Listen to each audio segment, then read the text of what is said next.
After your last defeat in the interview, you talked about getting to work, you talked about closing the gap, you talked about relishing the challenge.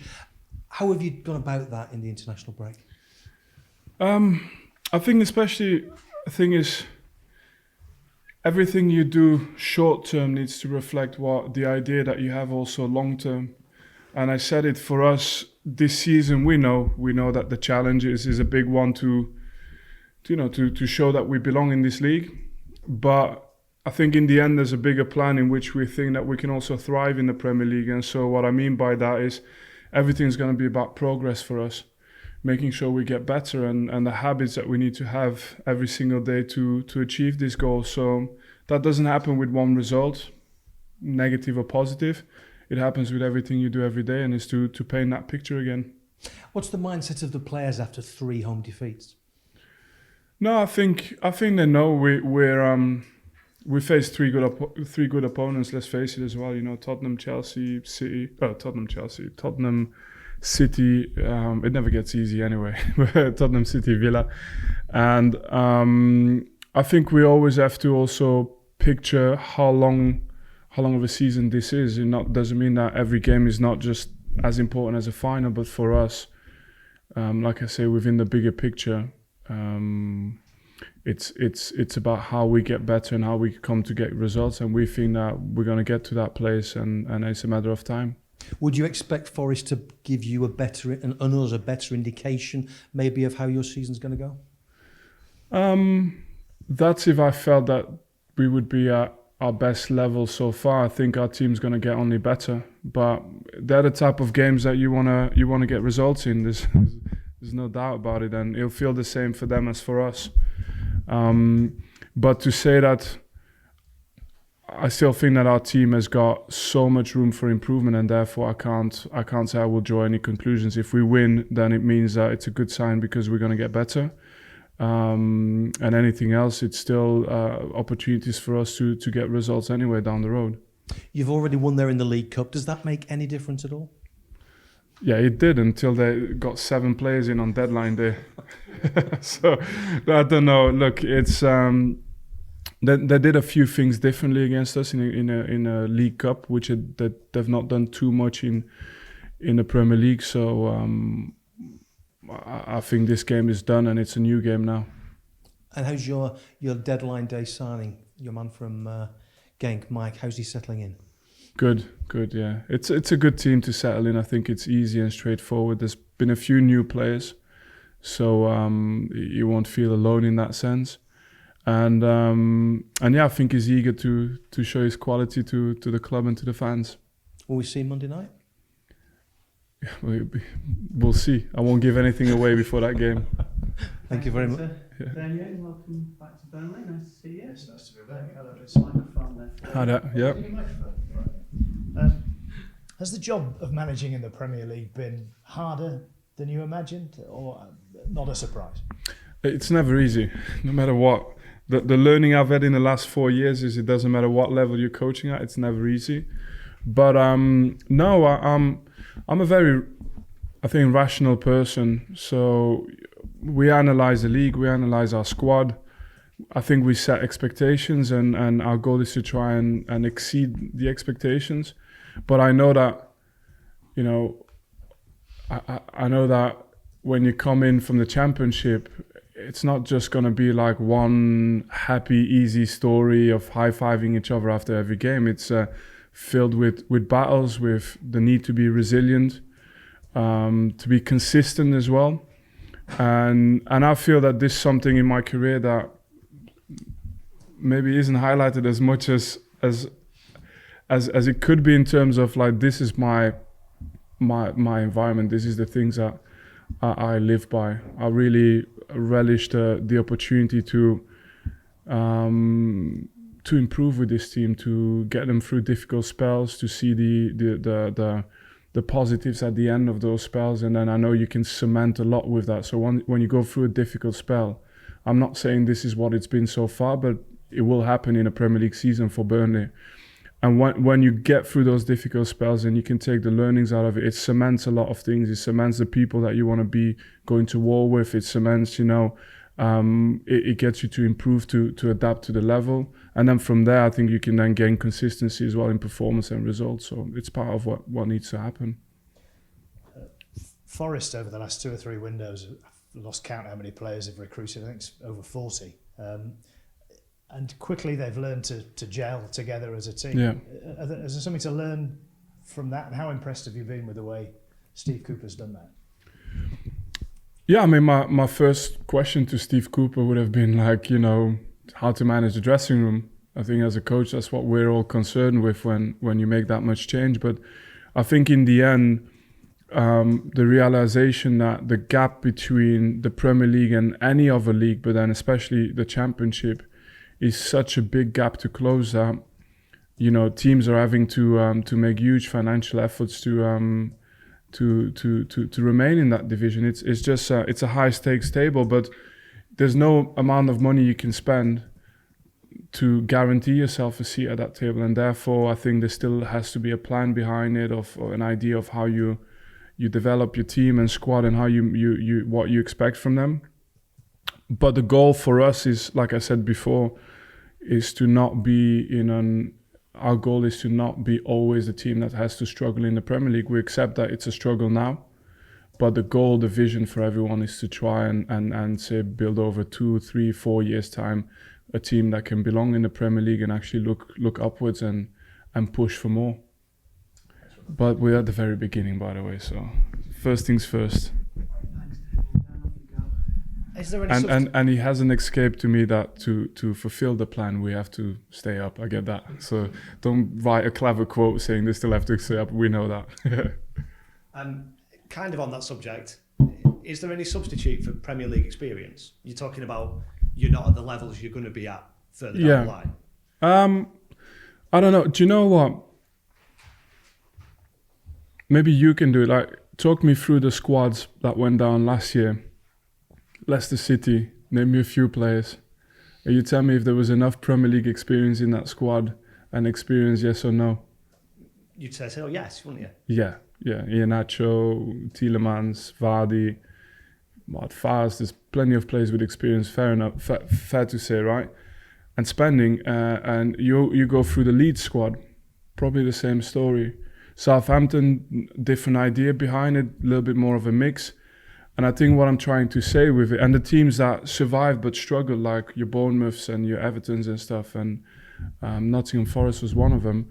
What I'm trying to say is, if there was a miracle recipe to survival, at this moment in time, I don't think you can give me on a piece of paper what it is, other than the quality of players and spend. So for us, I think it needs to be about something else. It needs to be about, I think we believe we've got players in our squad who can already perform now to the levels required for the Premier League, but also can get into a territory as well where they can be really good players in this division. How quickly they progress will depend a little bit on the blend that we've got with experienced players who have already played in the Premier League. But there's no amount of money that, like I said, that buys you a seat at the table year one and guarantees you success. It's just impossible. The teams have been built over 3, 4, 5, 6 seasons. And so you have to take almost a compound value of that investment, and it takes time. And, you have to have an idea, and we have an idea about how we want to approach it. Would it be fair to say that Premier League experience, therefore, is more valuable to those that have come in and haven't played there before? That'll kick them on more than maybe guys who've played at this level before?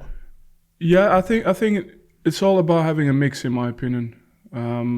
But you can't overvalue certain things. You have to have your own idea, and that's how ultimately you make the gains. I think in terms of experience, it's true that for someone who hasn't been in the Premier League, they will grow much faster as soon as they learn, as soon as they feel that they belong in. But within that, it could be, for some it could be 6 days, for some it could be 6 months. So we have to be flexible as well, which is the reason why our squad is fairly big, because and I can assume that Forest has done the same by making a big squad, because you have to a little bit protect yourself from depending on people who still have to adapt to the league too soon. If they're ready, they're ready. But if not, you've got to be able to rely on a certain core. Is it difficult to not allow the sort of emotions of games to kind of impact on this vision, on how you hope it goes and want it to go? Because I know you don't like losing games, and I don't think anybody does. No, I hate it. But I think it depends. You know what? If I give you an honest answer about it, it really depends of the club and the environment around the club. It's difficult if there's a lot of voices and noise. But I would say it's the absolute opposite here. I think there's a group of people who are working extremely hard together in the same direction. Not necessarily all, it's not the idea of one person. It's a group of people that come together and say, okay, this is what the club wants to become. And so it's a healthy environment. I don't think we've got the same issues as it could be in some other clubs with the pressure, I think it's a very healthy environment, and the club know what it wants, and the idea is to understand that we can struggle a year, but we want to go from struggle to prosperity, and it's an idea. And on those players who are new to it, I just wanted to ask you about Lyle Foster, actually. I think he scored in his last 2 Premier League games, scored over the international break. Yeah, against Congo. So if you know I've got Congolese heritage, right? So could have missed out on that game. What was that? Is he in the doghouse? No. He's happy. I'm happy. It's fine at the moment. How encouraged are you by him and that sort of bedding in period he maybe had last season and hitting the ground running this time? But that's the reason why I mentioned it could be 6 days for some, it could be 6 months, and I believe in the players we have. I really do, and I believe that given the time and the opportunity, they will perform to the levels like Lyle has done. And I think there's more players like him in the squad. For me, the hardest part is to get the puzzle and the timing of it right. In all honesty, that's always the tricky bit. But I have no doubt that the conclusion will be in years to come that we have recruited some very, very good players.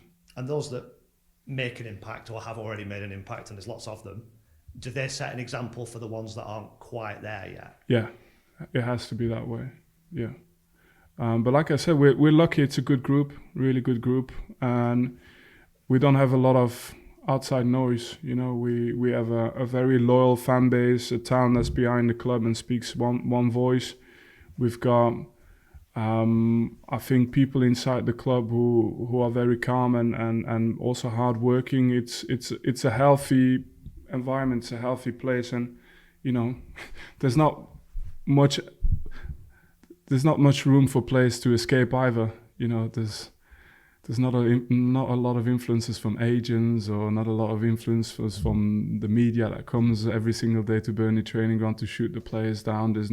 It's a really good environment to progress and develop, and I think at the end of the day, we know what success would be this season, but there is an idea of going much further than that, and hopefully we can do kind of phase one. Phase one would have been last year, but we can do the next step of the plan. Thank you.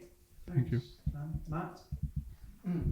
You picked up a couple of injuries when you played Forest in the Cup. How are they doing, Ekdal and Bettina?